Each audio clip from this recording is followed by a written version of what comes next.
Oh, okay, I have to Yeah. be closer. My name is Space Voyager. I'm so happy to be here at BronyCon. Welcome to the Multimedia Art Panel. Hi. How's it going, BronyCon?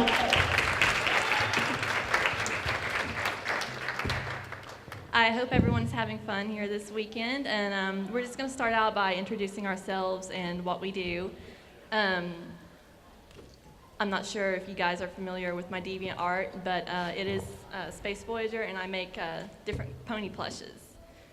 So, Yeah. yeah, All right. that's it. Hi, I'm Dusty Sculptures. I'm on DeviantArt and Tumblr. You can kind of see one up here, but whatever. It's Spitfire. Yeah, I make sculptures out of polymer clay, and yeah, that's about it. I'm Spike. Is this one on? Oh, that's what. Is this better? Yeah. Okay. That's a lot better. Didn't even know this was on. Okay. I'm Spike Farmain. I do relief wood carvings. I don't have anything with me because I handed everything out already. So, but you go to the charity auction tomorrow. I have 3 of them in there. So. I'm Chaotic Brony. I designed the jewelry, like this alicorn amulet, that will be available at the charity auction tomorrow. Hell yeah. How you guys doing? Yeah? How's BronyCon treating you? Yeah? See anything interesting? No? Yeah? Go to Bronypalooza last night? Yeah? How was it? It was? Whole ground was shaking, huh? Was it because Michelle Crabber was singing her lungs out? And everyone's jumping up and down, yeah. So, how will we start? You want to start and just... You want to start with just how we got started with artwork? Yeah, exactly. So we're going to start with how each of us got started with artwork, starting with Space Voyager. Oh, okay, cool. Actually, I didn't start with pony plushes. I decided I needed a new hobby, and I was looking into sewing. I have a background in production theater, so I did a lot of costuming through college. And I didn't really start sewing until after I graduated, and I just decided that I wanted to try something new. So I looked up online, just different techniques and stuff, and then I decided I'd try to make plushes. I've always collected stuffed animals, and I've always loved them. So I thought it would be fun to try to make them for myself instead of going out to the store and buying something everyone probably already has. It would be neat to customize something, just one of a kind. So I started out with making Transformer plushes, which I don't really suggest that as the first plushes that you make. They're pretty difficult. And then I branched out to Pokemon and discovered My Little Pony in 2010. And that's basically how I got started. I thought they were adorable. I actually started making the plushes before I watched the show. I saw them just like in memes and stuff, and they're just so cute, so I had to make one. My first plush was Fluttershy, so I decided to make her, and then I wanted to branch out to different characters, so I watched the show, and that's basically how I just got started. I just needed a new hobby. It's been fun. It's enjoyable. I love it. I do have some tutorials on my DeviantArt if anyone is interested in just learning to sew for yourself. I'm always willing to help someone. So, you can just visit me on DeviantArt if you're interested, and I'll help you out. Oh, yay! Yeah, nice. Awesome. That guy just did. So, Yay. oh, hello. So I have a quick question. You said you were in production in college. Mm-hmm. Did you actually take any classes or anything to prep you for doing plushies or anything? Yes, I did have costuming. I had costuming, special effects, makeup. I was That's in, a lot of sewing. Yeah. In the, I was in lighting, wood shop, stage painting, scene painting too. So just a lot of different hands-on arts and crafts things. Really hard work, and I think costuming helped prep me the most because I've never used a sewing machine in my life before that. And Same here. It's pretty awesome. It's I like to think I'm a quick learner too. awesome. Yay. Yeah. Yeah, and I'm next. So I'm Dusty Sculptures. Yeah, where do I even begin? I don't know. Should I? Yeah. Yeah. So I guess it started out in college, just like Space Voyager here. I was actually a biochemistry major, set to go to med school, and I was having the time of my life until I started watching old episodes of Animaniacs and started drawing. And one of my friends looked over my shoulder and said, "Hey, that's pretty good." And I said, "Really? No, it can't be right." And he said, you should take an art class. And I took a drawing class.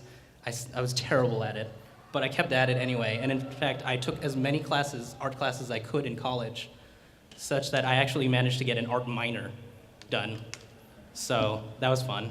And after I was finished, I said, well, I don't know finished with college at least.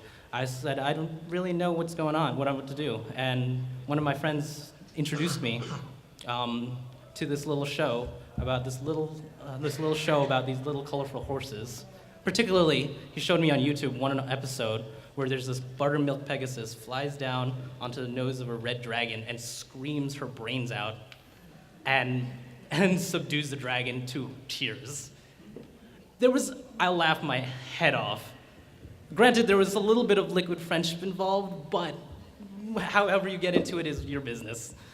That's how I got into it, and I started by sculpting him a little toy pony, and I put it on DeviantArt, said, hey, other people came up to me and said, hey, this is really good. And I said, really? Yeah, do you do commissions?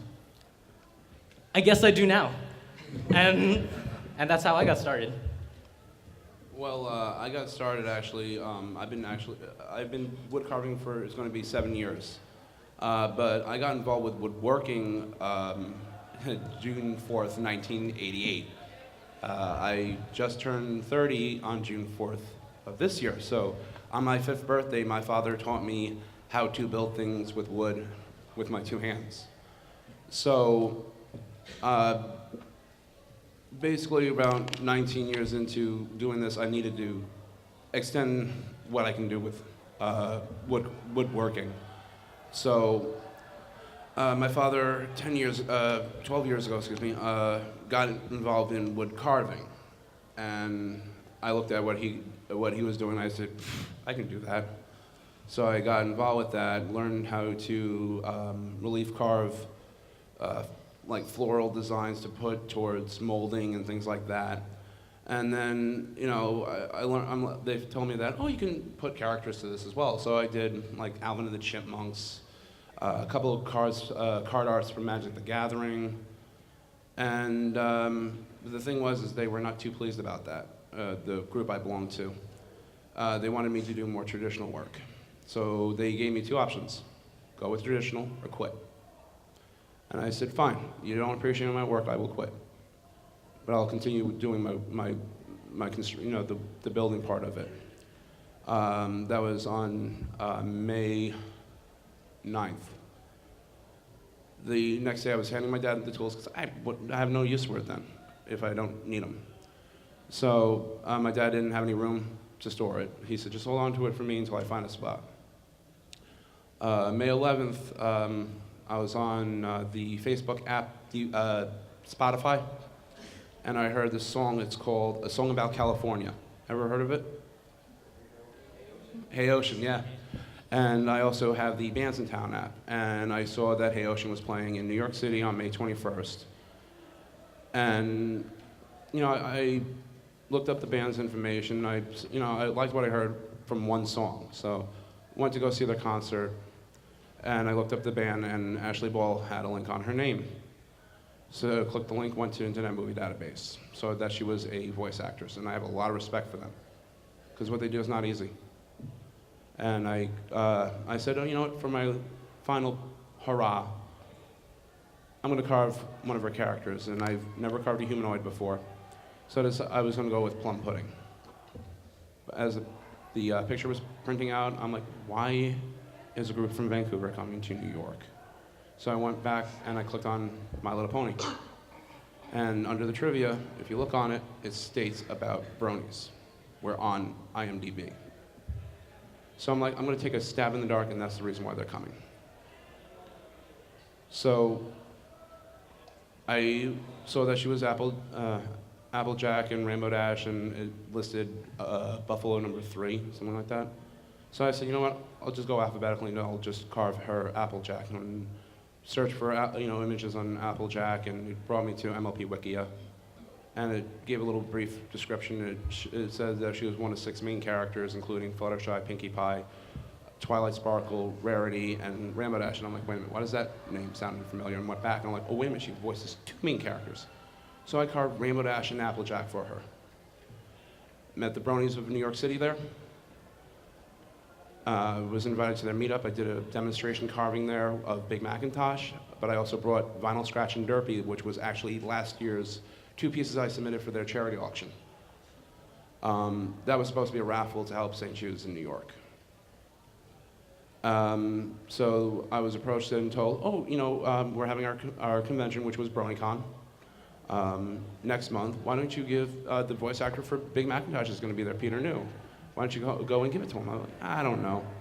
A couple days, I'm like, what am I going to do with this thing? So I decided to sign up to go to BronyCon last year, and I saw the list of who was going to be there.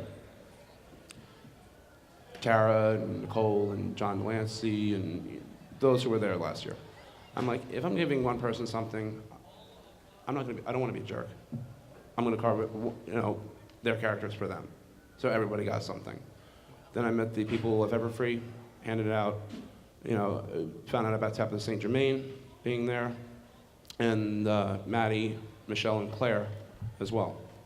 So, and then it just kind of had that snowball effect. It just kept going from there. But recently I had found out, while working on a piece for Everfree Northwest, Philomena I did for them, I started getting major hand pains. I mean, major. I went to my doctor, he did some tests, and I found out I have severe arthritis, okay? After this convention, I had to take a 2-year hiatus to go for injections, okay? So, I made that announcement there, and I'm making it here. What you'll see at the auction is it, for at least 2 years. So, it's something, people keep asking me, why don't you open for commissions? The reason why, I want to help others first. I've always put other people, specifically children first. That's why if you notice, every convention I've been to, there's always at least 1 or 2 pieces. This convention's got 3 for my last hurrah. There's a Lyra Heartstrings, a Pee-wee, which has the Phoenix itself and the background is carved in, and the shopkeeper from Magic Duel. So, Thanks a lot, man, for your contribution. that's what I do. Yeah.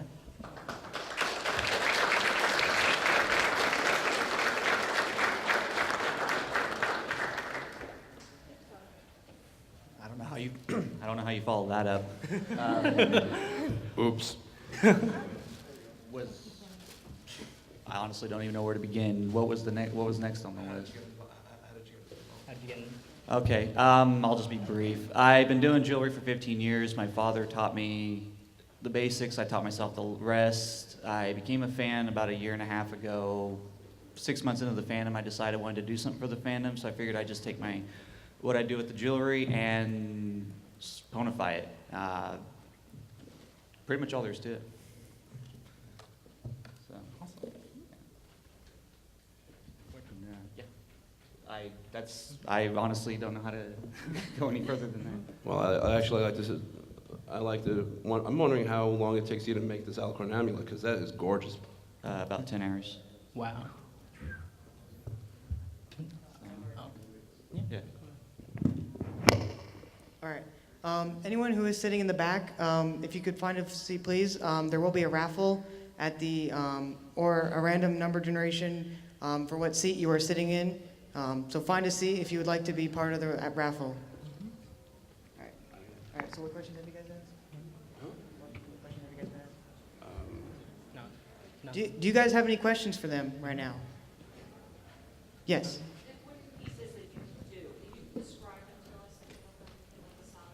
I put everything on basswood plaques, and they range in sizes. The largest I've ever carved was a 16 by 20. Anybody know who Kiki Havivi is? Everfree Northwest last year, I asked Tara Strong if somebody could ponify her, and I would carve it for her and ship it to her. And that was the largest size carving I've ever done. The plaques range anywhere from 11 by 14, which is the medium size, to as small as I would say probably 8 by 8. And I mean, the process that I go through is finding a picture that I like, taking that picture, transferring it to the piece of wood, and my parents don't see me for at least 3 days. People have been asking me, you know, what kind of power tools do I use, and I get offended. Everything I do is by hand. Every little detail, every little line that you see that is ingrained into the wood is by hand. And that's what caused my arthritis. But it was a labor of love, and I'll tell you one thing, if you're on Twitter, you know, I'm on @SpikeFarming. Once I get the green light to go, you will know, and you follow me, you will know I'm back. So how many man hours would you say you put into each piece? Well, I start carving at 7 a.m. and I don't stop until 4 a.m. with like minimal breaks. I don't even eat. So I literally just take like a couple of bathroom breaks, but that's about it. And that's 3 days in a row, just do one piece. Except for, like I said, the shopkeeper, which was about a week, and Pee-wee was about 5 days. And I've gotten it down to at least a day and a half to 2 days. And that I brought to this convention 21 carvings.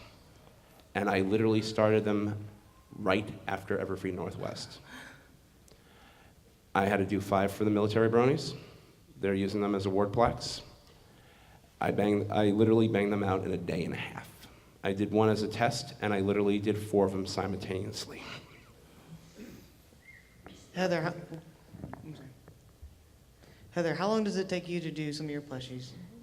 They vary depending on complexity and size. The larger ones like Pinky and Rainbow Dash usually take me around 25 to 30 hours per plush. The smaller ones usually 12 to 15 hours. And how about you, Dusty? See, now I feel like a wimp, because like something like this will take me like around maybe 14, 16 hours to do of just actual sculpting. If you include like photography or like pre-production stuff, it'll probably take like another 1 or 2 hours depending on each. But I mean, it's nowhere near as much as these guys. Do you have a piece that has been the most difficult for you to produce? Anything that pretty much crowns and tiaras. My equipment's designed for things the size of a belt buckle or smaller, so they've proven to be very challenging to make. What was your hardest? What was my most challenging one? Yeah. Between carving and painting, I think carving-wise, it was definitely the shopkeeper. And painting-wise, Luna. Because I had to paint every little star in her tail and her mane. And I actually put a little headed message for Tabitha St. Germain, which says, "Thank you for Derpy." Oh boy. Aw. Yeah. And how about you, Dusty? Oh, it would have to be one of my favorites. It was the Study Time Twilight. That's the one with the Twilight. She's sitting on a pile of books on the floor with the elements of harmony next to her. I absolutely love just doing the hardwood floor of that because I actually don't paint any of my sculptures. I use colored clay, so I had to like mix the colored clay such that it would actually look like real wood. It was kind of fun to do. What about you? I think the most difficult plushes I've made, definitely Allie Zodel and Chrysalis. You can see both of those in my DeviantArt. I don't have them here today, but Allie Zodel took me just with patterning and prototyping, took me around 80 hours to make. And Chrysalis I didn't really time myself with Chrysalis, but she took me around 2 weeks to make. Yeah. Let's see. Do you guys have any questions? Yes.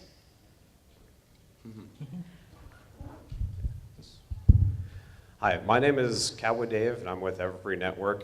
And so I appreciate all of the work you guys do. Thank you. But Thanks. Spike Fireman in particular, wanted to thank you and crash your panel a little bit for what you did for ours. Darn. On behalf of Everfree Network, though, I'd like to thank you, and for me personally, thank you for the carving you did for us. And I meant everything I said at your panel, that I am a dedicated EFN watcher. We really appreciate it. Thank you again. You know, man. Thank you. Yes. Hey, so I just want to ask you something. You just said that. Oh, yeah, Mike. Yeah, if you guys have any A questions, microphone. yeah, if you guys have any questions, raise your hand. We got a guy with a microphone walking around. Now, you That just guy's said awesome. that you get offended when someone says it acts if you use power tools. I'm just wondering, are you like against using power tools, or you just don't like to use them at all for your carvings? Well, what it is that the difference for me in wood carving, the difference between power tools and hand tools, you can literally make 12 carvings in about a day. But where is the passion? Where is the love? Where is the soul of the person that is making it? It's not in it. Every stroke of my knives and my gouges is a piece of me going into my piece. You lose that when you have a machine doing it, helping you do it. Because what is there to do with a Dremel? That's it. You lose what the carver is doing when you're using power tools. Every gouge stroke, every knife cut is a part of the passion that they have for it, the love that they have for it. All right? That's why I do everything by hand, because you know that I put my heart and my soul into this. Each one. All right?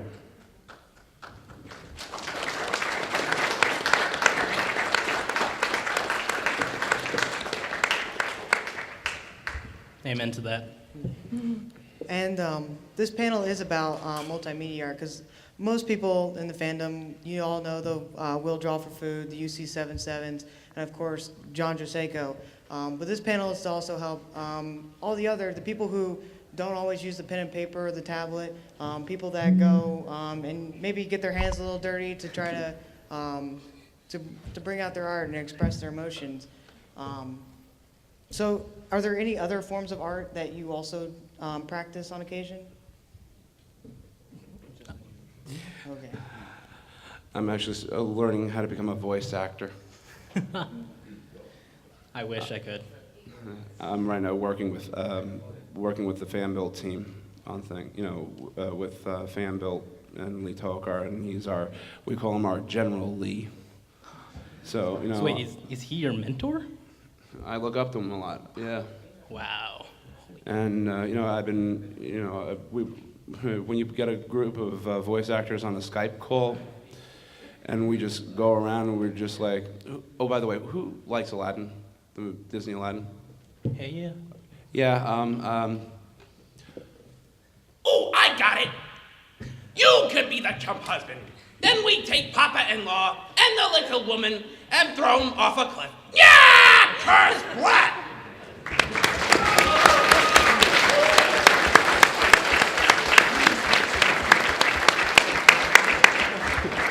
All right. How about you, Dusty? Oh, I don't know, man. I guess I do a couple of little ink drawings on the side, some digital art sometimes. Yeah, I really don't have time at the moment, but I have been reading a lot about animation books, like Richard Williams' Survival Guide to Animation and Preston Blair, for any of those animators out there.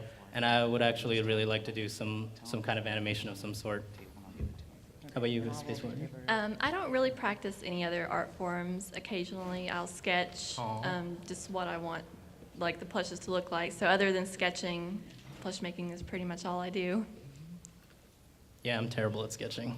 I don't know. I'm not so great at it either. I know, like professional like sculptors, they usually sketch their thing beforehand. I have such problems sketching. I just like say, screw it, just go right to the clay. Well, I like coloring, but then again, you can purchase any coloring book for $1 at Walmart. So Yeah. stay All right. within the lines. Chaotic has to leave, so we'll give him one quick final question. What was your first piece of art? What was the first thing you did, pony-wise? Yeah. Rainbow Dash Cutie Mark pendant. It's actually in my gallery. I believe that's the first one I made. Awesome. Thank you. Thank you for Thank you coming. very much, man.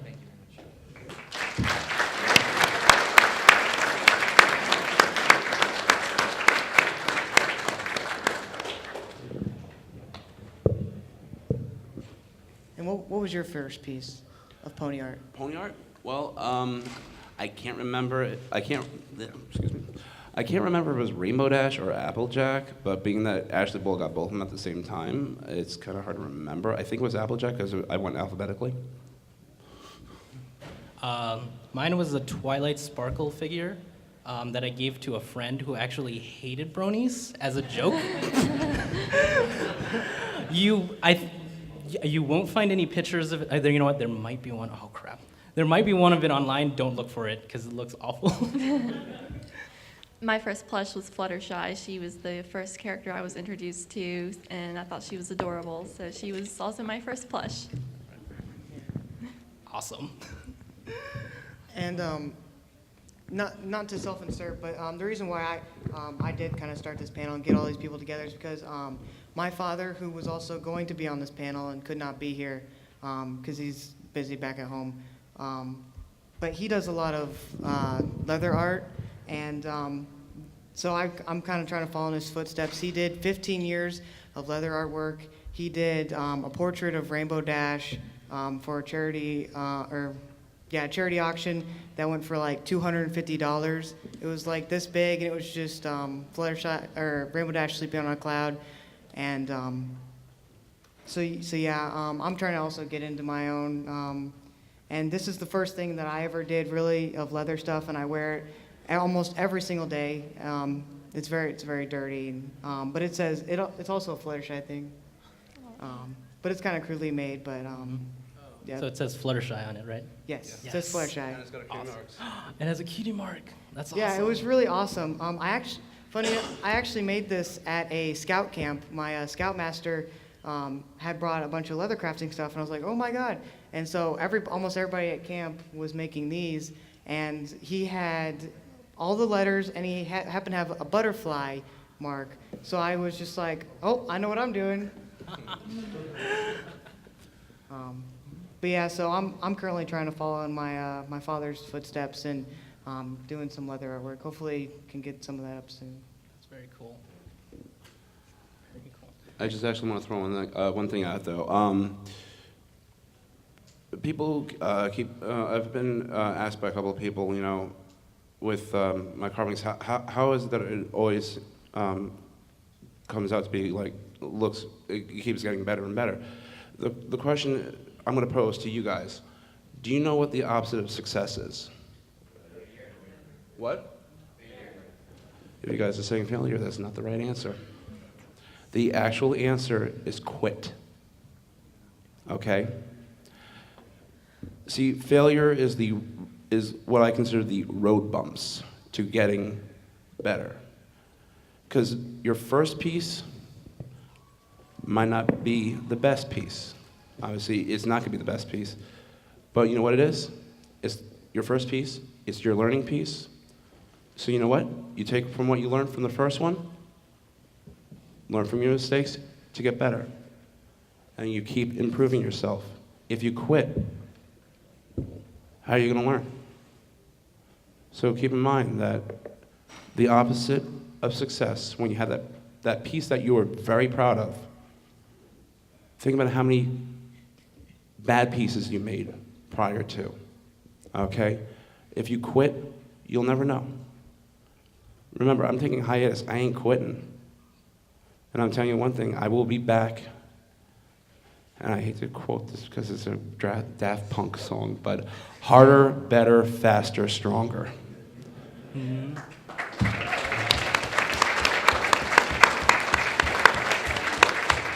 So, if anybody's going to be at the fan built panel tomorrow, I'm going to let you in on a little secret, and I do not want this getting too late because I want to surprise him. I built for him a keepsake box with the fan built logo on it. I had ordered a 18 karat gold leaf, which is $600 a sheet. And when I got it and I applied it, I'm like, this luster doesn't seem right. I went to a pawn shop to just get the gold appraised. It's 24 karat gold, which is $2,500 a sheet. So when I come back, I'm gonna find an artist that can do for me silhouettes of Earth, Pegasi, and Unicorn silhouette in a kind of like the Triforce pattern.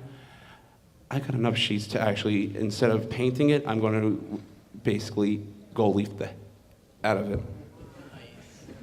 So, and the thing is, it has to start at $2,000 because if you do the math on gold, so. Does anybody have any questions? I guess I have one. Since you had talked about failures, would you mind telling us some of your most spectacular learning attempts, and what did you do with them when you were done with them? That was to you, dude. Wait, We'll start. Was that you? wait. Who is that for? Who was is it it just for? for all of us? Yeah. All right. Oh, So, start with you then. you go first. All right. I guess it was just last year. I started a commission for someone who wanted it for their girlfriend's birthday. Yeah, I know, commissions, right? And he wanted both his OC and her OC kind of just like, having, just being with each other, just kind of embracing each other. And I'd started it, in October. And I started working on it that month. And I live in Jersey. So at the end of October, a little thing called Hurricane Sandy happened, and it fell over and broke. Yeah. Apparently, Sandy affects a lot of people in different ways, right? And the thing is that his girlfriend's birthday was coming up, and he's like, I really need this. And I'm like, I'll try my best. And I managed to piece it together and ship it off. I don't know what happened to it after that. It looked okay. I hope. Well, for me, I started a Princess Luna plush a while back. I've actually been working on her for probably a good 6 months, and each of my attempts haven't been coming out, the way I want them to. So I consider that kind of more of a failure on my part. But I've been editing my pattern over and over and over again, finding new ways to do things, and hopefully she'll be finished pretty soon. Could you please repeat the question? Because so I have a clear understanding what you were asking. What was What was your most spectacular, we'll call them learning attempts because there are no failures, right? And what did you do with them afterwards? Okay, well, who here remembers when Andrew Francis had claimed that he was Brayburn? No one? No. Well, for a while, Andrew Francis thought he was Brayburn, so I gave him a carving of Brayburn. And then we found out that Michael Dangerfield is. And so Andrew was going to give it to him at Unicon, because I couldn't make it there. And with everything that happened on Sunday, he had to throw it into his bag, and he was going to give it to him at another time. And the airport damaged it completely, because he didn't have it protected. And he gave it back to me at CUNY MarCon so I can fix it, or at least attempt to fix it. And, I got home. That was the first thing I had to do, was try to repair the damages that was done to it.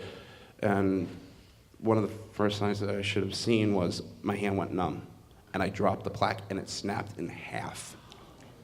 So my brother has a fire pit. So that was our wood. Anytime a piece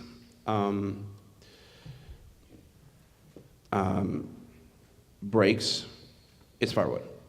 Or if something didn't seem to transfer right on the plaque, and I didn't catch that until after I look at the picture as I'm painting it, I'm like, Obviously, you can't put back what you cut away. So what do? Do you try, do a twist to it and try to sell it? No. I make everything one of a kind, so what I do, snap it and burn it. So that way there is no duplicates.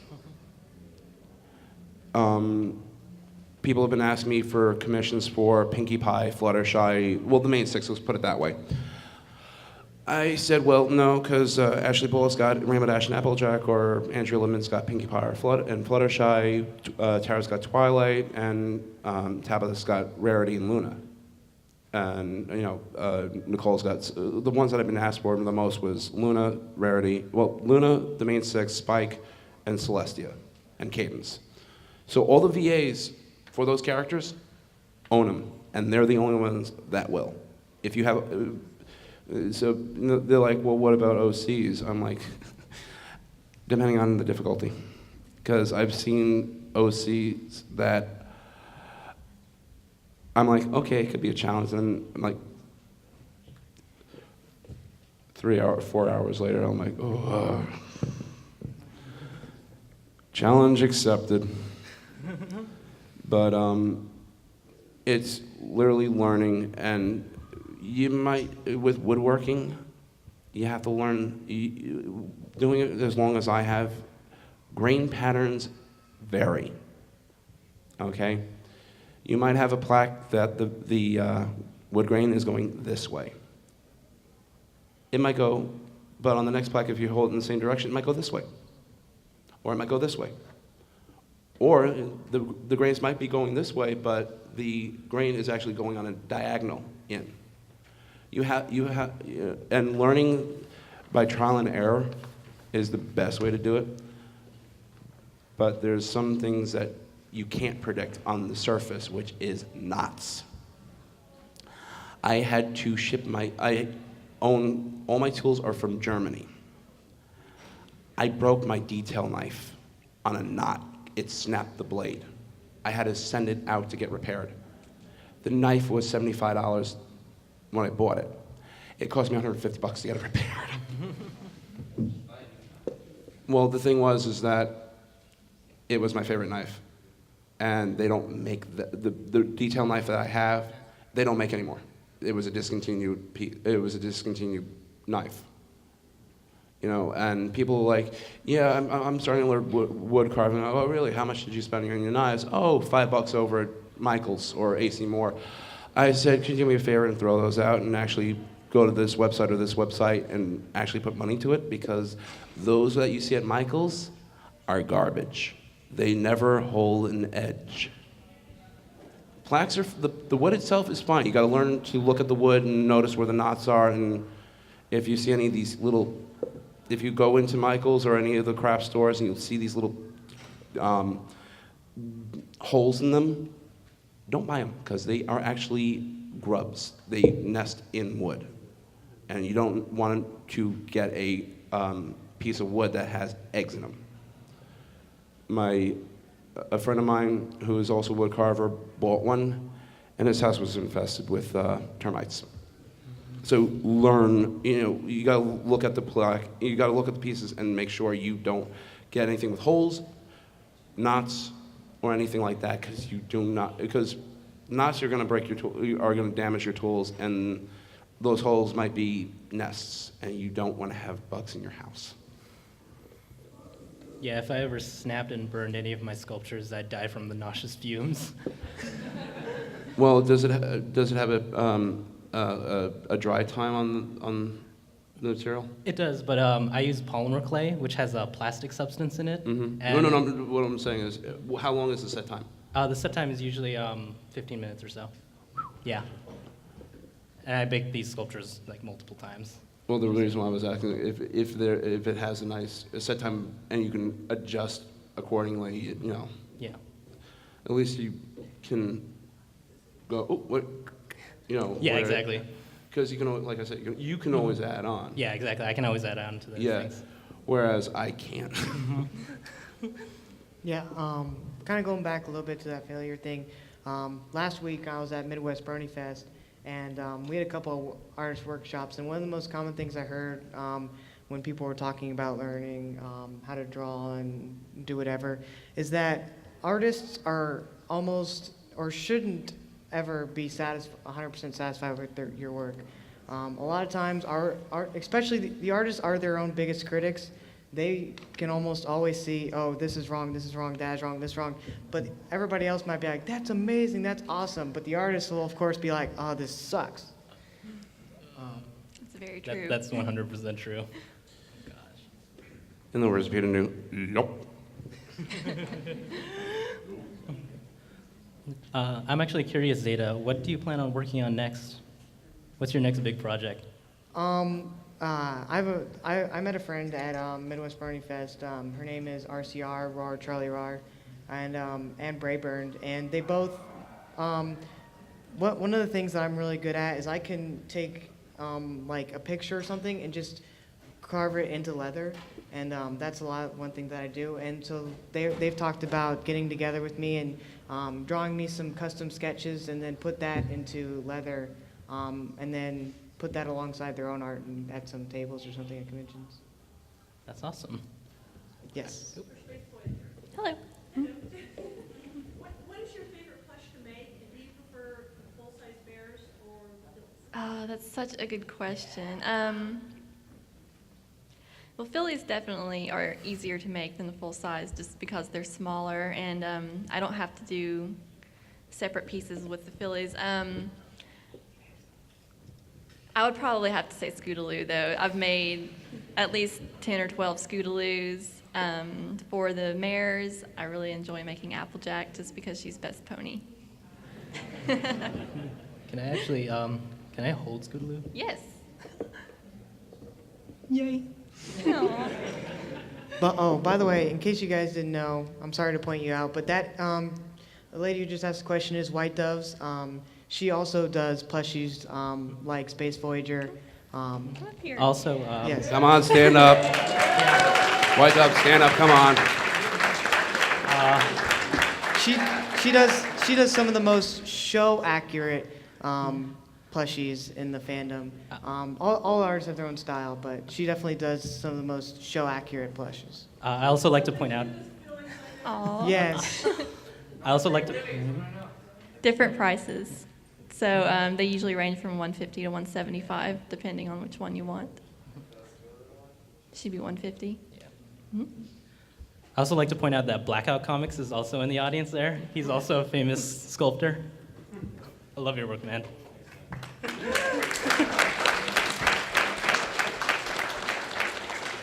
Does anybody else have any shout-outs? Anybody else? Who here does any sort of art Yeah. that you practice regularly? That's awesome. Yeah. You all are awesome.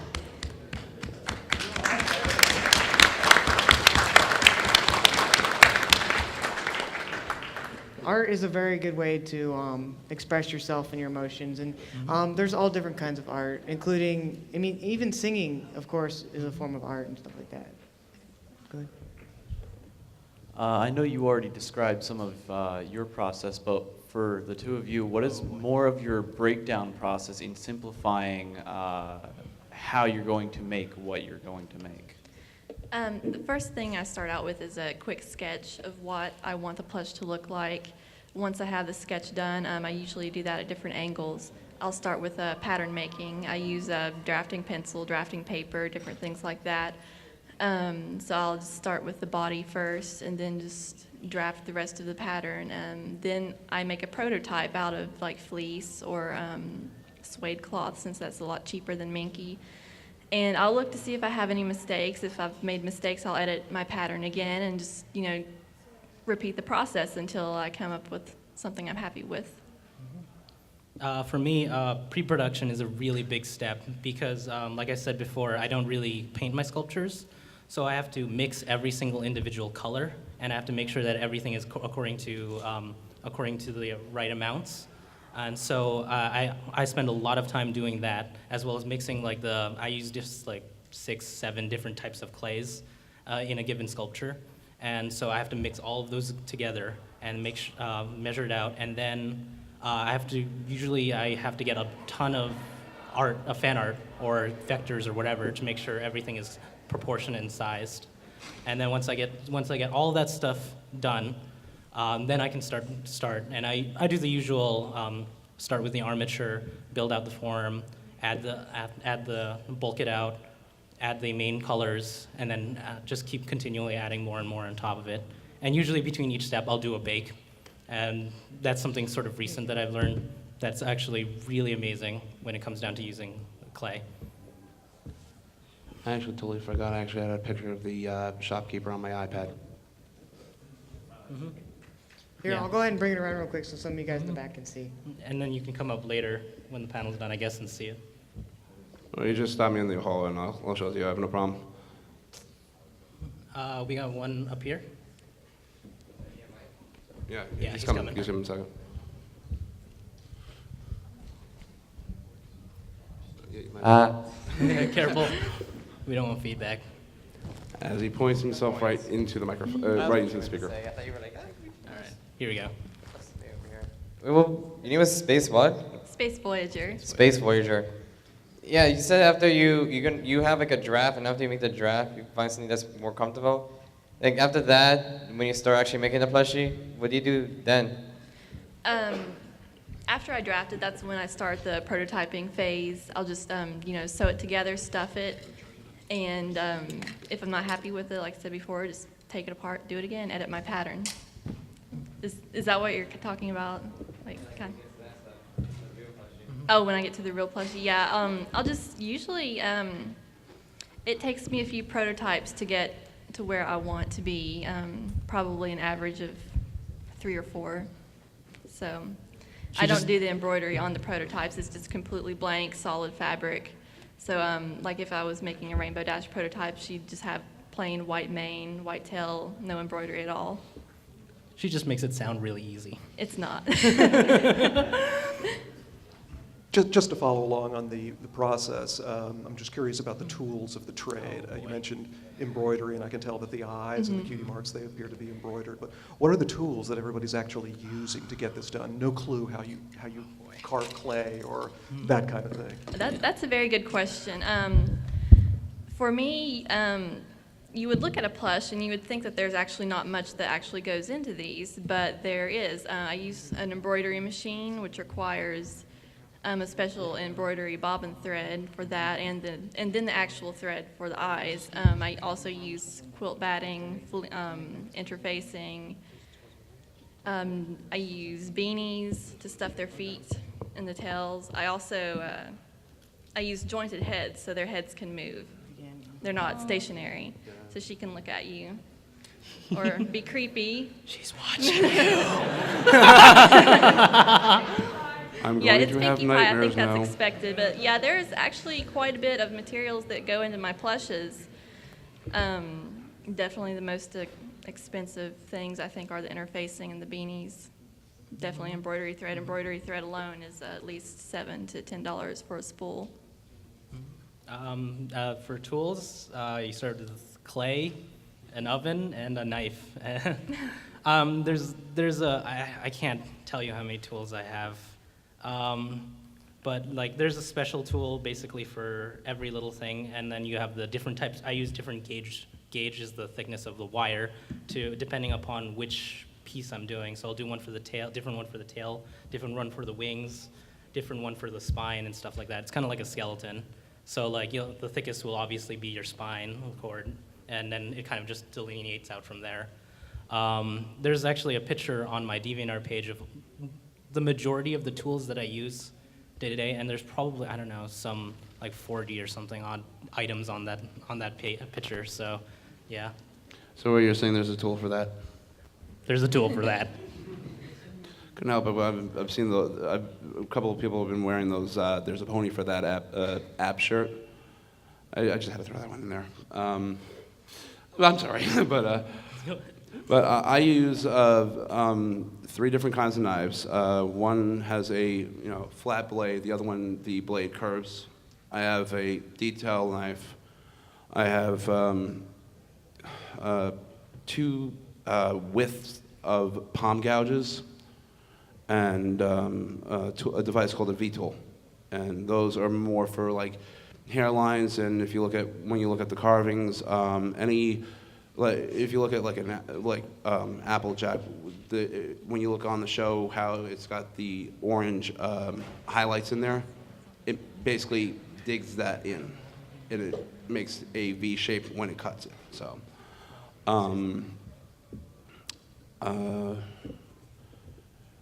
I also use head magnifiers, especially on the small part. You know, when you have to go deep, when you're dealing with really tiny areas, I use those, like the jeweler magnifiers.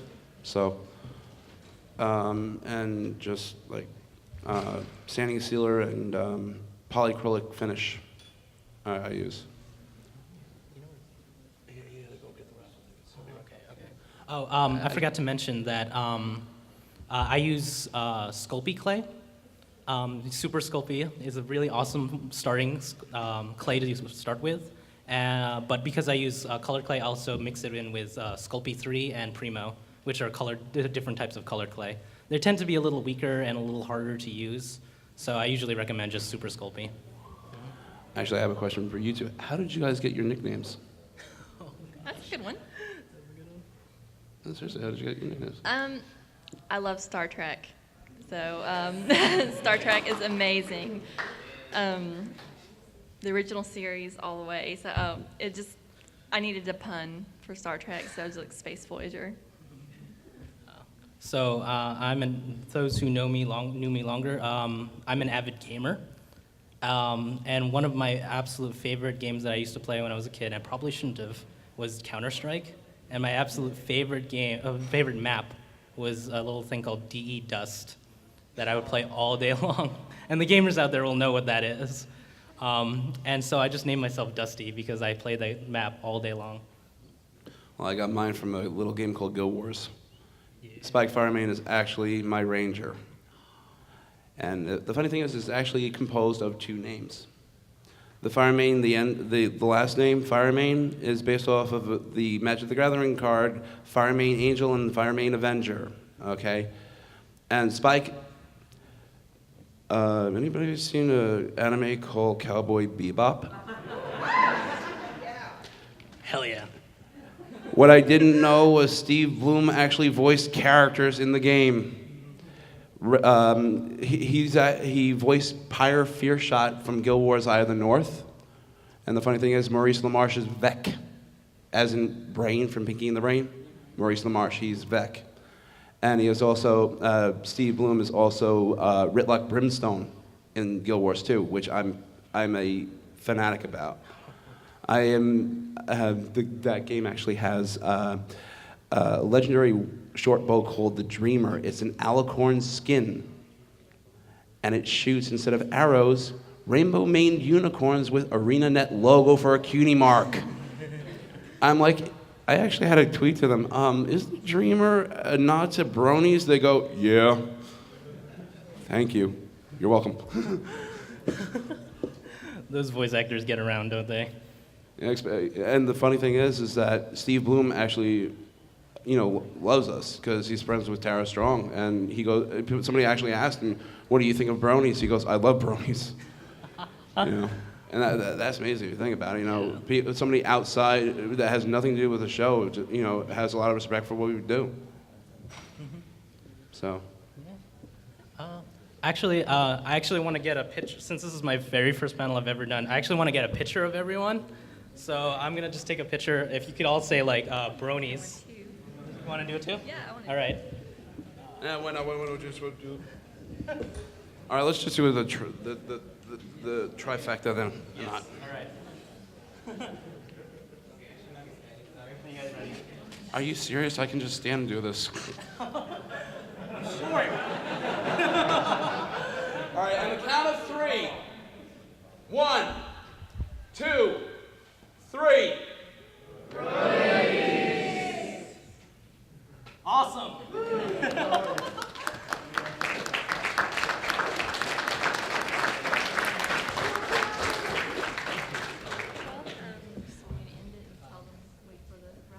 Yeah. Unless you want to tell us what we're giving We'll away. take we'll do one more question. Okay. All right. Anybody got? We want to take one more question because we have to wait for the raffle tickets to come back. That's where he went to get. Make it a good one. Make it a good one. I'll try. So is there any piece of advice you could give, generally speaking, for any form of artwork that would really help people to either get started or stay motivated if they choose to go down that path? Don't give up. Never give up on your work. It's difficult to start out with. My plushes look terrible when I first made them, and it's easy to be, really disheartened and unhappy when you make your first. I mean, whether it's a plush, a sculpt, or anything, but, just keep practicing. I still think mine look bad. So there's a saying out there that in order to be good, you have to make your first 1,000 mistakes. So start now so you can get those out of the way and start getting better. I think Lauren Faust actually stated that when she was asked that at EQLA. She said, everybody's got like thousands of crappy drawings and that really good one, so get that out of your system now. And I love that quote from her. But there's one other thing.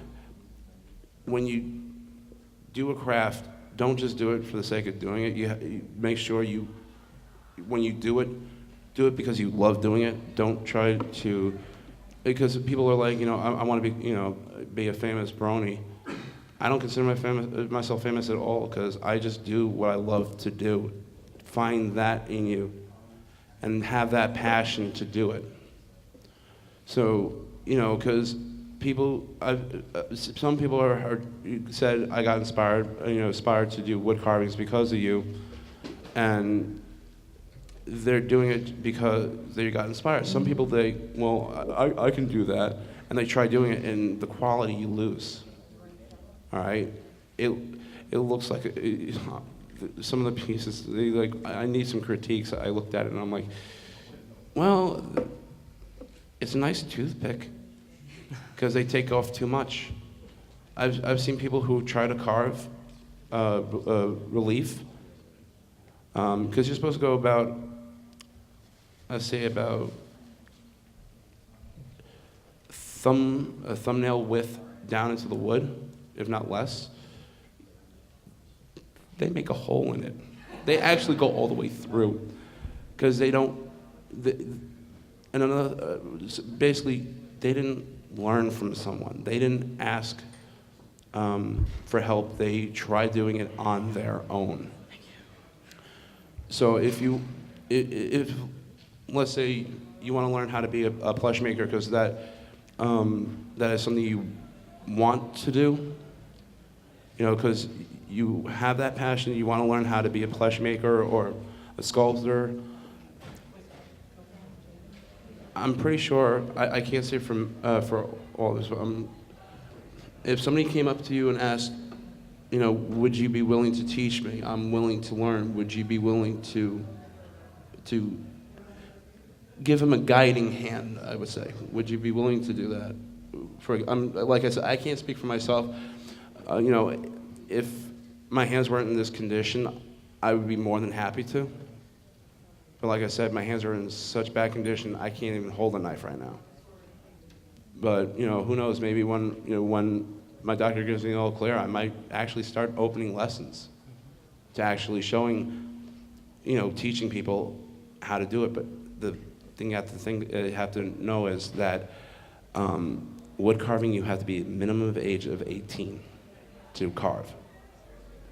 Yes, because you're actually dealing with dangerous tools. Sure. All right, think about it. A pocket knife can still be considered a weapon. If my tools can cut wood, it can cut skin really easily. I've gotten stabbed so many times I've lost count. And the thing is, the pain doesn't bother me. Okay? When I carved Michelle Krieber's apple bloom for her, I cut myself. I forgot. I didn't even know I did it. All right? It's dangerous. That's the reason why you have to be a minimum age of 18 to do it. All right? We have some people that are younger in our group, but the thing is they have parental supervision at all times. And, you know, the reason why I've cut myself is because I've been used to the pain so long. You're supposed to wear safety gear.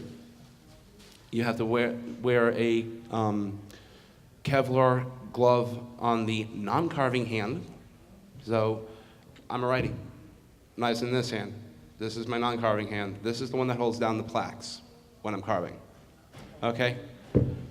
So you think about it. When you're cutting a small, let's say I'm carving a small circle, okay? You gotta know where your hands are at all times.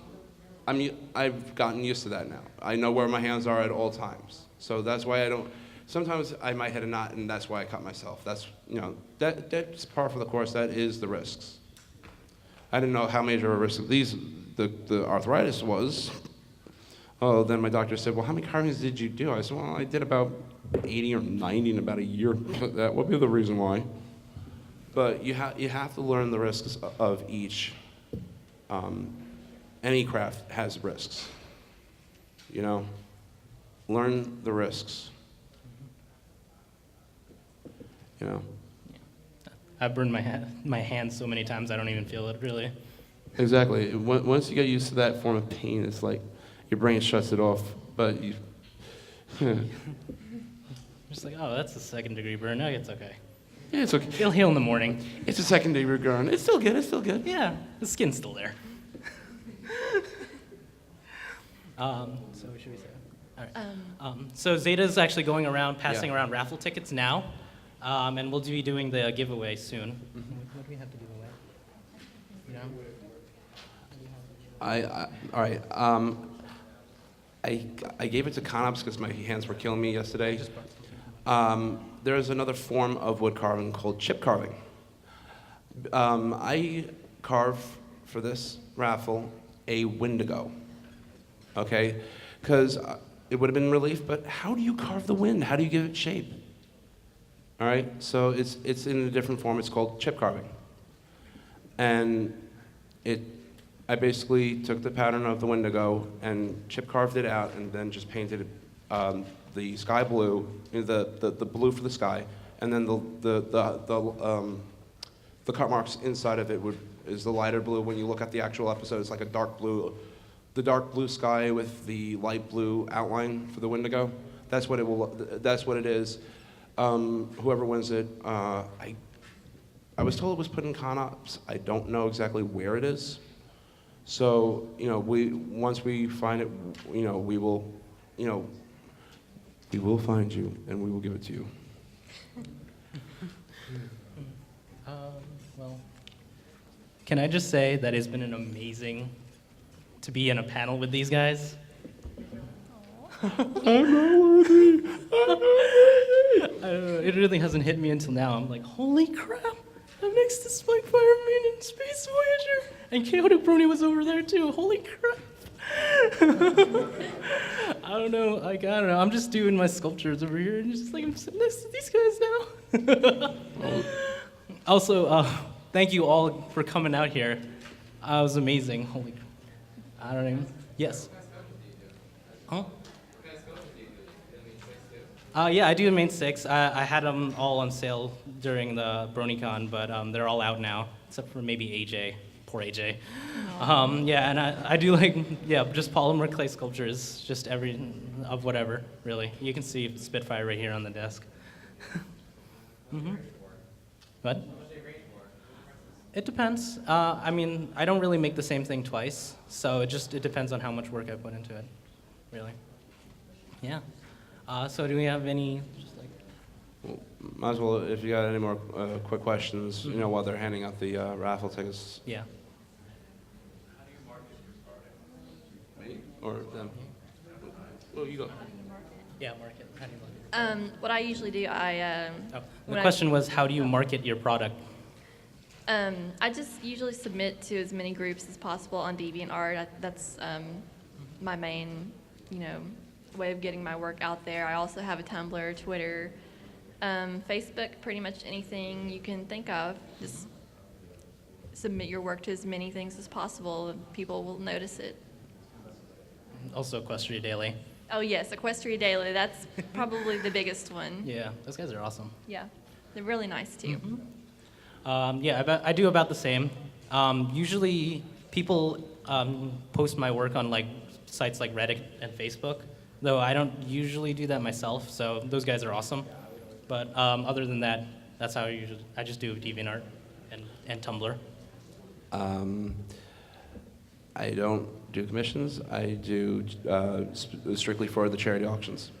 So it's just easier to, because I had opened up commissions a while back, and literally there was no one that was interested at the time, because I was charging $200 for my carvings, because half of that is material and the other half is labor.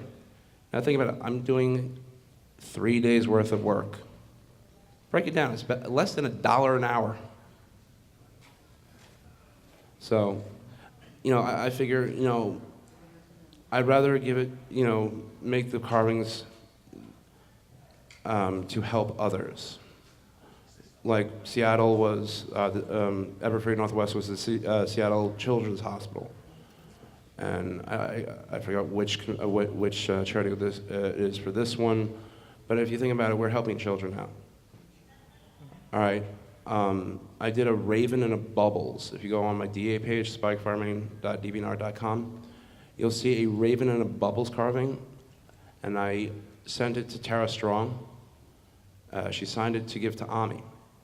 He was going to put it on his eBay page to help raise funds for Kiki, but he's going to be putting it up to help others who are in Kiki's situation. So.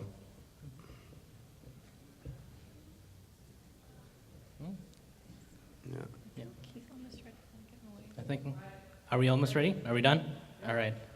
Also, Chaotic Brony, he has 3 things he's giving away. Awesome. I'm going to give you a sheet of paper, and that'll be your confirmation to take to his table, and he will give you your prize. And I have 2 sets of prints.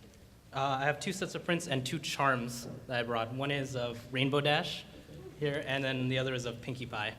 So I got 2 things to give away. And I'll be representing the charity auction. If I have 1 ticket, if I win, it'll be going directly to the charity auction. Awesome. So. Go ahead and pull. Okay, we can each draw a winner. Since you have 2, how many things? I don't 2 have things. anything to give away, so it'll be. Yeah, social don't Okay, want. first ticket. Okay, the winning number is 418962.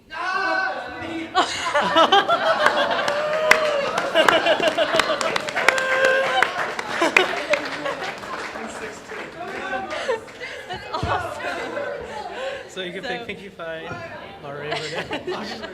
All right, you want Rainbow Dash? Actually, I think this is actually pretty appropriate for this. All right. That's great. Okay. All right, drawing number 2. Number 2. What is this one? 418883. All right.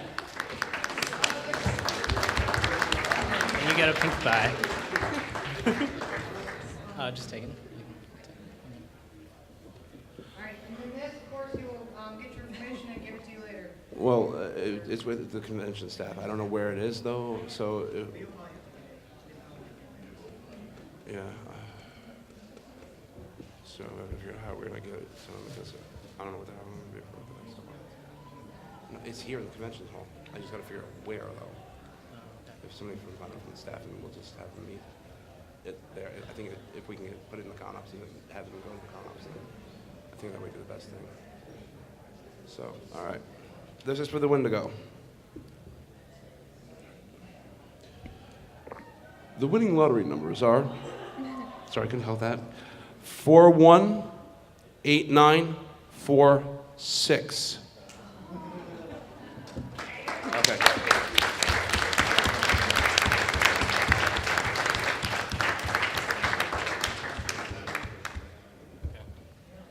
Okay. Come up here. Because I gave it, what? Scott, what's your number? Ooh. From Canada. I don't know the U.S.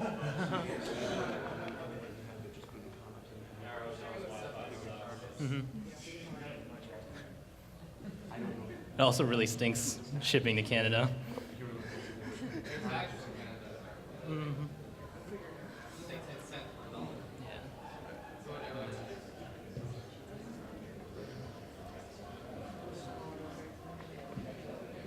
We got I gave it to somebody on staff. They said, I think they said they were going to put it in the ConOps or we're going to track it down and we'll just most likely have it put in.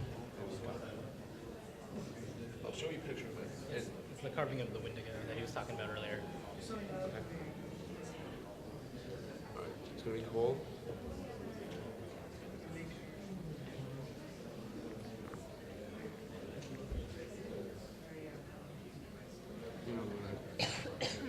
We'll put it in ConOps.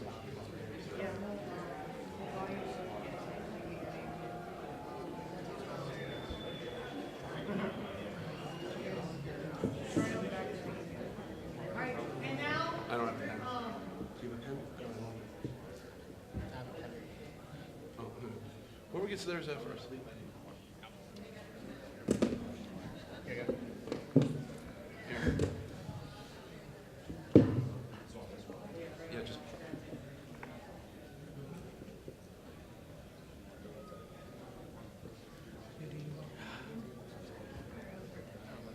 We actually ended up in Dallas.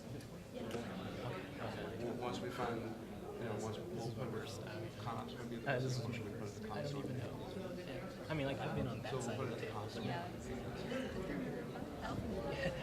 It's kind of crazy. We'll give it to the Would do ConOps. again, yes. Yes, definitely. 10 out of 10. Just show them your ID. It was on the table. No, I gave it to you to get the number. I don't know. I actually thought that we wouldn't have nearly as many people, just because we're opposite. We got your we're numbers. doing the masquerade. I was like, oh, Now, goodness. 3 drawings for things by Chaotic Brony. They're 3 minutes.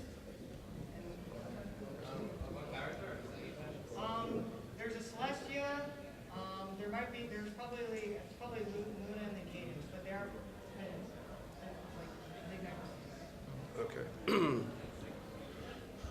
We'll pull the 3 numbers and then read them off, so that way it's easier. Okay. Yeah. Who? Don't read them yet until the third one.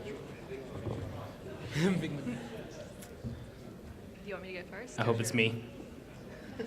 Okay, the winner for K-Doc Brony's pendant is 418861. Darn.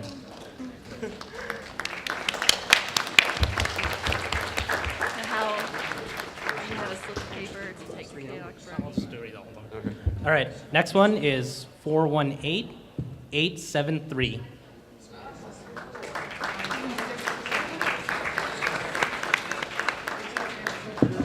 Hey, what's up, man? Nice. And last but not least, 418863.